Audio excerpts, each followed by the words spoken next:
me siento respaldado con mi accionar por el presidente Menem y me siento como ministro de Economía respondiéndole con propuestas, con análisis, con sugerencias para que el que él quiso imprimirle algo que el país necesitaba sea exitoso. Esta es la postura que tiene este ministro de Economía. Gracias, señor ministro.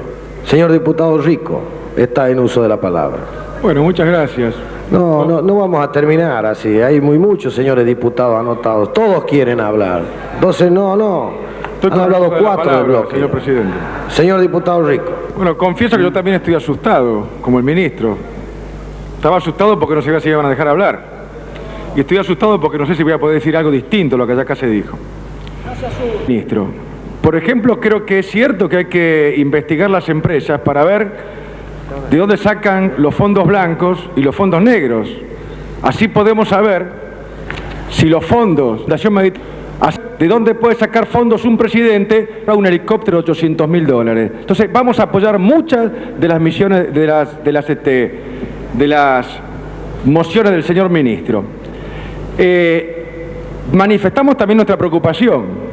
Estamos preocupados que esta suerte de batalla medieval de los caballeros contra las mafias, el ministro la dé cuando quedan 2 o 3 mil millones de dólares para privatizar, para vender, para enajenar del patrimonio argentino. Nos hubiera gustado que esta batalla contra las mafias se hiciera cuando comenzó a votarse la ley de convertibilidad, cuando se votó la ley de emergencia económica y la ley de reforma del Estado, que permitió destruir el patrimonio de los argentinos. Y además le agradecemos al ministro, porque si él no ha tenido la imprudencia de ampliar esta interna del partido gobernante, de la cual forma miércoles pasado, porque gracias a que las expresiones del ministro nos hizo tomar conciencia de que algo muy importante olía mal en Dinamarca, este bloque que presido no dio quórum. Y el diputado Fernández Gil, que inicialmente había participado y había afirmado esta ley en la comisión de la cual forma parte, no se hubiera rectificado y no hubiera pedido el pase a comisión. Pase a comisión que yo voy a perfeccionar con otra moción de orden. Pienso que para la salud de este cuerpo y de la sociedad argentina, en virtud de lo que se ha dicho acá, esta Cámara se tendría que transformar en comisión para tratar nuevamente este proyecto, porque todos estamos sospechados, los que decimos sí, los que decimos no y los que pensamos abstenernos. Además, realmente estoy congratulado de ver a un ministro defensor de la empresa nacional salvar a la empresa. La ha hecho una empresa que tiene un ligero superávit, con lo cual destruyó este sofisma de énfasis que este ministro y este gobierno sostiene permanentemente de que para terminar con la corrupción hay que privatizar. El ministro ha demostrado que para terminar con la corrupción no hay que privatizar, hay que terminar con los corruptos. Lástima que no tuvo la misma vocación docente, no tuvo vocación de petrolero, no tuvo vocación de prestador de servicios de energía, no tuvo vocación de telefonista, porque no tuvo vocación de soldado, porque entonces todavía tendría nuestro sistema educativo en funcionamiento, armadas que puedan cumplir la misión y muchos otros sectores de la sociedad argentina que hoy están destruidos. Así que lamento que el señor ministro se haya quedado con su vocación de cartero únicamente. De todas formas, creo que acá se han tocado muchos aspectos que realmente son mafias y vamos a acompañar al ministro en la lucha contra la mafia. Lo venimos diciendo desde el año 90. Somos los primeros que hablamos de la corrupción, los primeros que nos atacamos a este modelo.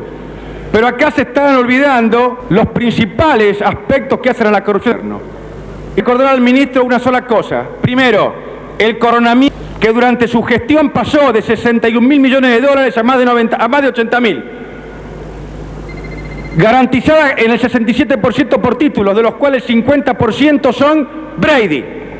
Entonces yo le pregunto, ¿a qué mafia respondía el señor Daniel Marx? Porque el Brady fue de Daniel Marx y negociadores que usó Brotherson en la época de Alfonsín.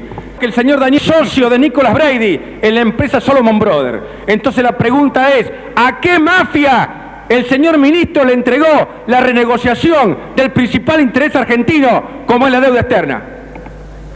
El señor ministro está acusando de mafiosos a algunos empresarios, que a lo mejor no tenemos ninguna duda y compartimos la opinión del ministro. Pero acá hay un lobista que es el más importante de la República, que está metido en todos los procesos de privatización, que apoya sistemáticamente al ministro, y lo apoyó hace pocas horas, y me refiero al embajador norteamericano. ¿A qué mafia representa el señor Chic en la República Argentina? Esto también lo tiene que contestar el señor ministro. El señor ministro habló de libre competencia. ¿Qué mafias han hecho que usted no lograra en su reforma económica la libre competencia? Porque usted este ministro ha creado desde este gobierno monopolios artificiales que someten a la sociedad argentina a tarifas totalmente arbitrarias, que se aumentan en función de la inflación norteamericana y que muchos reciben subsidios. ¿Qué mafia ha logrado entonces que además de los servicios, esta tremenda concentración económica en la Argentina que ha frustrado los objetivos del señor ministro? Y a Néstor, 2/3 partes del mercado estén en manos de Sogma y de Ecofal, que la siderúrgica el 90% esté en manos de Asindar y de Techín, que el 90% del papel esté en manos de celulosa, Ledesma y Mazú, que el polietileno esté en manos del 60% de Ipaco, que la cerveza la domina en su 78% Quilmes, que el cemento, Fortabat y Corsemar dominen el 70% del mercado. Sus objetivos de libre competencia y de defensa de la empresa nacional. ¿Qué mafia? Y le preguntar además si los que llaman los 12 apóstoles de Cavallo también representan una mafia o son un grupo de presión. Y los voy a nombrar: Comercial del Plata, Banco Robert, Bagó, Bridas, Ipsa, Asindar, Rivero, Telecom, Peirano y Bungibor. Estos también representan una mafia porque se están quedando con todo en la Argentina. Entonces, este es el grave problema, al cual es una mafia la que nos ha arrastrado a este modelo de transferencia, donde usted, el señor ministro, está desesperado por lograr los 2.000 millones de dólares que le permitirán cerrar el acuerdo con el Fondo Monetario Internacional. Y el año que viene, cuando necesite 13 o 14.000 millones de dólares más de mafia, acá, como lo dijimos en la discusión de las últimas leyes que cierran este modelo desde el punto de vista jurídico y administrativo, que eran la ley de mediación obligatoria, la ley de conciliación obligatoria y sobre todo la ley de quiebras, votara a cambio de su presencia acá 297 artículos a libro cerrado, se votaron en este recinto. Dijimos en aquella oportunidad que lo interesante era que nos estábamos introduciendo en la discusión del modelo, que es lo que se está dando acá. Inevitablemente todo esto, tengan éxito o no las comisiones investigadoras, logremos o no un cambio de política económica del ministro y del presidente Menem, salga el señor ministro sido de esta interna que ha trasladado al seno del Congreso faltándonos las consideraciones, como nos falta permanentemente, o se tenga que ir de gobierno. El problema es el modelo y la dupla, porque hoy es la dupla Menem-Cavallo. Cavallo es a Menem como Martínez de Oz fue a Videla, o como Zurruil fue a Alfonsín. Esto es lo que hay que discutir. Y por eso yo voy a hacer propuestas concretas ahora. En principio le propongo al señor ministro que para la salud de los argentinos materialice su vocación de cartero, deje el Ministerio de Economía y se haga cargo de la Encotesa, que también a él la sabe ligeramente superior.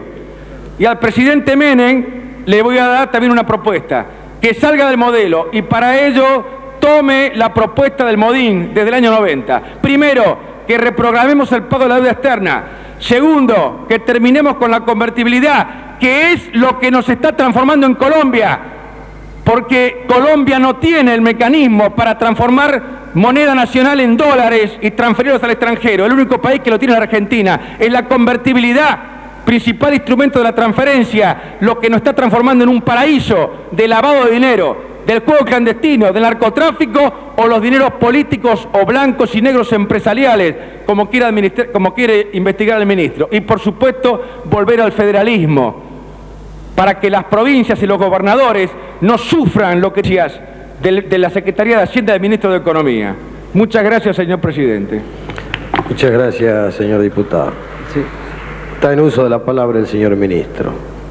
A esta altura los mafiosos deben realmente estar deleitándose, porque del diputado este sí que batió todos los récords, porque realmente confundió todo tipo con mafias, y obviamente esa es la mejor forma de que no se investigue ni se avance en la lucha contra las mafias que realmente existen.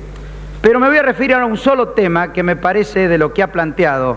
Él dice que este ministro no ha sido capaz de introducir la libre competencia y dio una serie sobre el porcentaje que 2 o 3 empresas representan del mercado. Obviamente, el señor diputado no entiende nada de lo que es la libre competencia. En una economía abierta, donde la competencia es con el mundo, no puede tomar, si 2 o 3 empresas representan tanto porcentaje del mercado interno. Eso es un desconocimiento total de lo que es la libre competencia. Y le debo decir que hay muy pocos países del mundo que han privatizado con el grado de desregulación e introducción de competencia en los aspectos laborales y operativos del puerto, y hemos licitado 5 terminales competencia, y hay 5 operadores que prestan servicio en competencia, y si fuera poco, a menos de 3 kilómetros sobre la costa de Riachuelo hay otro puerto. Es decir, en los servicios portuarios tenemos competencia en la generación eléctrica, lo que nos ha permitido bajar a la mitad el costo de generación eléctrica. ¿Y qué competencia? Tenemos competencia en los servicios de telecomunicaciones, excepto transmisión de voz, pero ¿cuánto de datos entre sucursales? La transmisión de datos está total. El callback está autorizado en Telam. Ahí sí que podían poner aparatos para aumentar o disminuir el número de pulsos telefónicos, y había gente que prestaba ese servicio. Ahí sí que existían sobrefacturaciones alevosas.